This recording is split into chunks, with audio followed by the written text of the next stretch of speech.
నమస్తే ISR 9 news కి స్వాగతం. నా పేరు యశ్వంత్. ఎన్టీఆర్ జిల్లా జగ్గైపేట మండలం తక్కెలపాడు గ్రామానికి చెందిన నాగమణి అనే దళిత మహిళ జగ్గైపేట పట్టణంలో ఉన్న స్మైలీ హాస్పిటల్ అనే హాస్పిటల్లో ఆరోగ్యం బాగోలేదని ట్రీట్మెంట్ కోసం సంప్రదించడం జరిగింది. డాక్టర్స్ 3 నెలల మెడిసిన్స్ ఇచ్చి వాడమన్నారు. కానీ ఎటువంటి ప్రయోజనం లేదు. మళ్ళీ హాస్పిటల్కి వెళ్తే టెస్టులు రాసి గర్భసంచికి ఇన్ఫెక్షన్ ఉంది, గర్భసంచి తీసేయాలని చెప్పి 25,000కు మాట్లాడుకోవడం జరిగింది. జనవరి 2వ తారీఖు జాయిన్ కమ్మని చెప్పారు. బుధవారం రోజు ఆపరేషన్ చేశారు. మేము ఇంటికి వచ్చేసాము. 5 రోజులు మాత్రమే బాగుంది. 5 రోజుల తర్వాత మరలా నాకు ఆరోగ్యం బాగోలేదు. మరలా మేము హాస్పిటల్కి వెళ్తే సెలైన్ బాటిల్ పెట్టారు. మేము తిరిగి మళ్ళీ ఇంటికి వచ్చాం. 17వ తారీఖు రమ్మన్నారు. ఆపరేషన్ చేసిన కుట్లు విప్పించుకుందామని వెళితే మరలా స్కానింగ్ చేయించుకోమన్నారు. జగ్గైపేటలో ఇటువంటి హాస్పిటల్స్ మరియు డాక్టర్స్ ఉండడం చాలా ప్రమాదకరమని ప్రజలందరూ కూడా భావిస్తున్నారు. సరైన వైద్యం అందక ఎంతో మంది బాధితులుగా మిగిలిపోతున్నారన్నారు. ప్రాణాలు కోల్పోయే అవకాశం కూడా ఉంది. కాబట్టి తక్షణమే ఆంధ్రప్రదేశ్ గవర్నమెంట్ దీనిపైన దృష్టి పెట్టి ప్రజల ప్రాణాలను కాపాడాలని ప్రైవేట్ ఆసుపత్రుల్లో ఏం జరుగుతుందో జగ్గైపేట శాసనసభ్యులు రాజగోపాల్ తాతయ్య ఒక కమిటీ వేసి ప్రతి ఒక్క ప్రైవేట్ హాస్పిటల్లో ఏం జరుగుతుందో తెలుసుకోవాలని జగ్గైపేట ప్రాంత ప్రజలు మరియు బాధితురాలు నాగమణి కుటుంబ సభ్యులు కోరుకుంటున్నారు.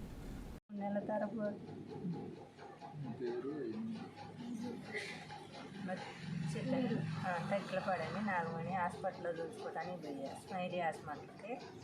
అయితే 3 నెలలు మందులు ఆడమని సార్ వాడినా కానీ తగ్గట్లేదని మళ్ళీ చూసుకోవటానికి పోయా 3 నెలల తర్వాత.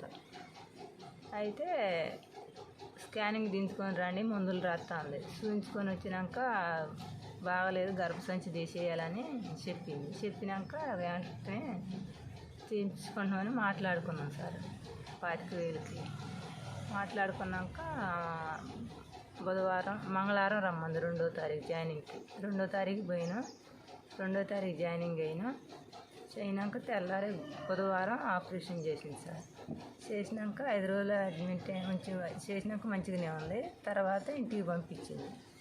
ఇంటికి పంపించినాక ఇంటికి వచ్చిన కానించి బాగలేదు. మళ్ళీ పోయినాక ఒక రోజు ఉంచుకొని బాటిల్ పెట్టి మళ్ళీ పంపించింది. మళ్ళీ 17వ తారీఖు రమ్మంది.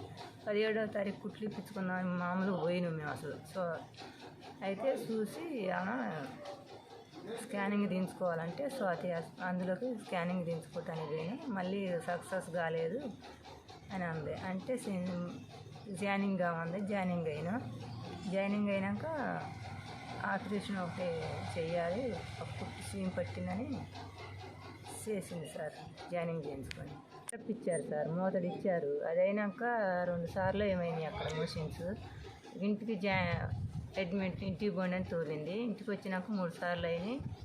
మళ్ళీ పొద్దుపూట 3 సార్లు అయినాయి. అయితే మేడంకి ఫోన్ చేస్తే మజ్జిగ తాగమని చెప్పింది సార్. మజ్జిగ తాగిన 2 రోజులు బాగలేదు సార్. బ్లీడింగ్ లెక్క అయితే మళ్ళీ పోయినాం. అది ఏదో ఇంజెక్షన్ చేసి బాటిల్ పెట్టారు. ఆ బాటిల్ పెట్టినాక తగ్గింది కొద్దిగా, ఆడున్నాను చెప్పు. మళ్ళీ ఇంటికి వచ్చినాక యథామాధులుగా ఉంది.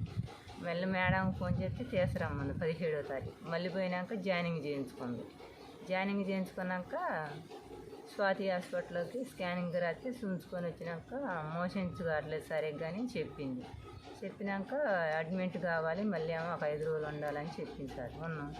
ఉన్నాక తెల్లారే ఆపరేషన్ చేయాలి అని చెప్పింది.